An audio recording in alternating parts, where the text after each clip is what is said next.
The Toronto Police Homicide Unit is providing an update on a body found on the UofT campus yesterday. Let's listen in live. For an echo-tiered response following a call from the University of Toronto campus safety special constables.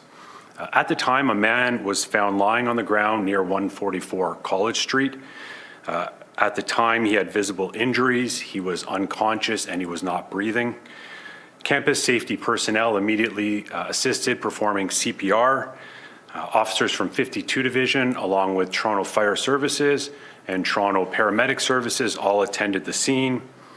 Sadly, the man was pronounced deceased at the scene and was not transported to the hospital. The victim has been identified as Mario Ferreira, 60, of Toronto. Mr. Ferreira was an unhoused individual in the city. He was not associated as either a student or an employee of the University of Toronto. The Homicide and Missing Persons Unit has now taken over the investigation.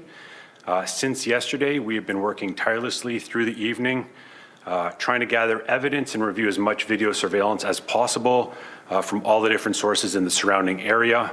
I would just like to say that the University of Toronto, as well as businesses in that area, have been very helpful, and I would like to thank them so far for providing us with that footage. It's been very useful and helpful in our investigation to this point in time. Obviously, we are continuing to canvass. We currently have officers out there right now still canvassing in the area. If you are in that area along College Street and officers are coming to your door, please, I ask that you assist with the investigation, speak with them. You may not know what you have, whether or not it's footage that's useful to us, but if you could assist us, that would be greatly appreciated. Based on what we've reviewed so far, we've learned that around 5:20 in the morning, the victim was lying down on a bench outside 144 College Street. Surveillance video shows the suspect walking nearby, originally in the area of Queen's Park Circle, on the grounds in the park area there. At some point, he arms himself with debris. Whether or not that comes from a construction site or a dumpster in the area, that's still to be determined, but he does arm himself with some debris and leaves that area and continues to walk through the surrounding neighborhood. Without any warning or provocation, the suspect approaches Mr. Ferreira, who's lying on the bench, and he uses that debris to assault him repeatedly and violently. He then fled the area, still holding on to that debris that he had used to commit the assault with that weapon. We are here now. I'm asking for the public's assistance in helping us to identify and locate the suspect. If you are in the area of Queen's Park between 5 a.m. and 5:30 a.m. yesterday on March 20th, and you saw anything suspicious, it might not be relevant to you at the time, but if you did see something, please reach out to us. We will speak to anybody. You don't know what is useful to our investigation. Any information might help us. We are releasing images today. You'll see them to my right here. These are two images of the suspect. The suspect is described as male black. I will not guess on a height just based on the video surveillance that we have at this point. You can see that he's a medium to large build, approximately 200 pounds. He has a beige camouflage shirt, short sleeve. There are some logos on the sleeves. Additionally, he's got a black and blue backpack. You can see there, very distinct on the back. I believe it's a Champion logo on the back of that backpack. He's wearing black pants. There's a logo on the front left pocket of those pants, and you can see that there's black and red Air Jordan Nike shoes that he's wearing as well. I can't say this with enough vigor. The suspect should be considered armed and dangerous. If you see him, he's wearing similar clothing, or you believe that that's him, do not approach him. I ask you to call 911 immediately and allow for police to attend, and we will take it from there, and we will investigate that suspect or that subject and take it from that point forward. To the suspect, if you see yourself on these images, if you're out walking by a business or you're in a location and you see yourself, I urge you, please seek counsel and turn yourself into the local police station. I just want to wrap up before I take any sort of questions and say that we are committed to bringing justice to Mr. Ferreira. Not only for him, but also his loved ones. We have been able to reach his next of kin, and we've spoken with them. And we are asking once again that anyone who might have any information, please review your footage on your cameras, review your car footage, Keep your eyes open in the neighborhood, and if you have anything that might aid us in locating or identifying the suspect, please reach out immediately, and I will take any sort of questions. Yesterday, today you're saying that he was attacked violently, but yesterday originally we were told that this was not suspicious. So why the... I obviously wasn't the one that spoke yesterday, first of all, but I will say that any sort of suspicious death or sudden death investigation, officers arriving on scene and they don't really know what they have at that point in time.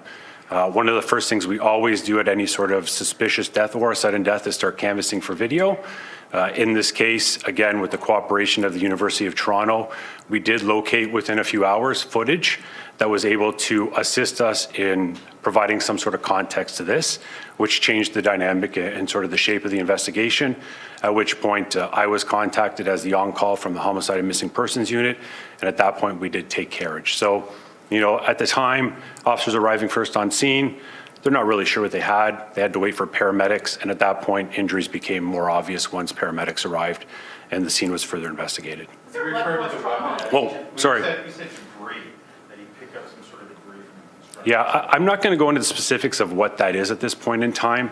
I think it's safe to say I'm comfortable with saying debris, something that was found in either a dumpster or a construction site in and around that area. I do know from the investigation that around Queen's Park there is some construction sites.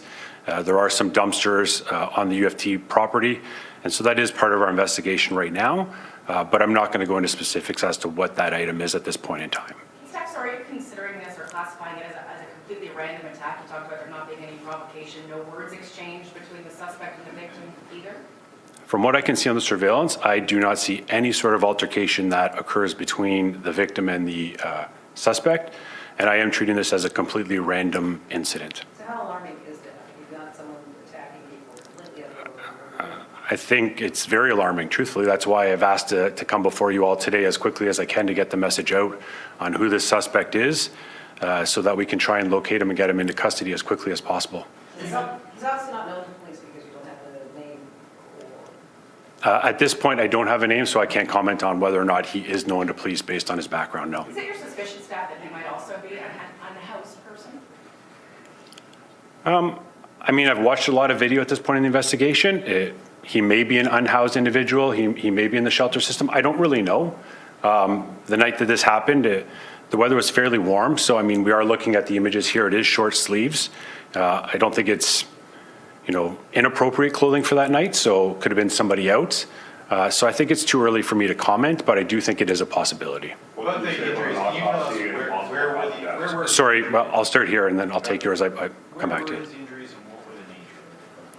Can you talk a little bit more about that? Yeah, the postmortem was conducted today, and ultimately the cause of death will be blunt force trauma, and I will say that's in his upper body, and I'm going to leave it at that at this point in time. He asked the question I was going to ask. Okay. Can you tell us, Steph, anything about the victim? Does he have children? Does he have, family members? Very, very few. I don't want to speak out of line. We have been in communication with them.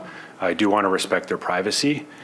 We have been able to speak to a couple of family members, and they've been very supportive of the investigation.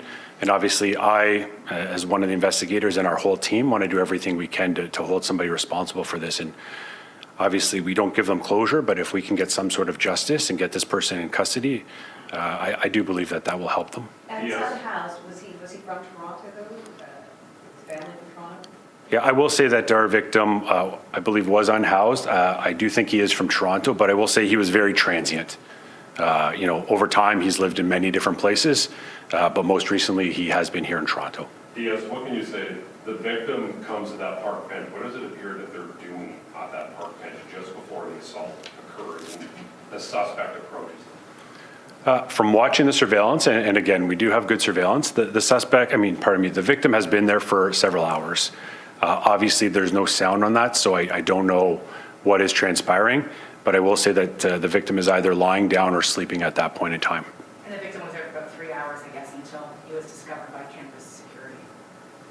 He was discovered in the morning, so originally we got the call for an echo tier call, but that call originated from the University of Toronto campus security, and they ultimately called Toronto Police, and we attended from there. So somebody approached them first, after they located the victim, and then we were notified and we became involved in the investigation. It happened around 5:20, and then around 8:20 is when police were notified. Correct. The actual incident occurs around 5:20. Again, and so to my plea to the public out there, so anybody with Ring cameras, any sort of cameras, businesses, anywhere along College Street, I will say that our suspect was last seen traveling westbound on College Street. So anyone in that area, any businesses, we might not have come to you through the nights. If you have footage, please reach out. We will make arrangements to get that, or we can send you links and have that uploaded through our system.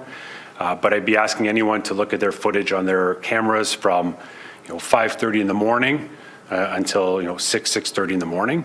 And if they see anything or any individual resembling the suspect on the screen here, please call us immediately. And again, I can't reinforce enough. If you see this individual in person, please do not approach them. Consider them armed and dangerous, and call 911 immediately. To clarify. And I'll just take one more question. To clarify to what you were just speaking of, you said UofT campus security found the victim. Did one of their special constables find that victim as part of a regular patrol, or were they alerted by someone else on campus and then went to go check on that person? No, so University of Toronto campus safety special constables were alerted to the individual being there by a member of the public, and they were the ones that then attended to the scene. They discovered him there, and they furthered the investigation by calling Toronto Police. And again, thank you very much for your time, everybody. What's an echo tier call? Sorry, you kept Yeah. talking about echo tier. What does that mean? Yeah, I don't mind answering the one question. Echo tier just simply means that paramedics, fire, and Toronto Police will all be responding to that type of call. Usually it comes for medical type of emergencies. Okay, thank you very much. Thank you, everyone. A live update there from Toronto Police. Some disturbing details. They say they're looking for a suspect described as armed and dangerous. The police homicide unit providing an update just now on a body found on the UofT campus yesterday. We're now learning the identity of that victim, Mario Ferreira, 60 years old, described as unhoused, but he spent time in the Toronto area. And these are images of the man that police are looking for in what they're describing as a random fatal attack. We're going to have more developments on this story as we continue following it.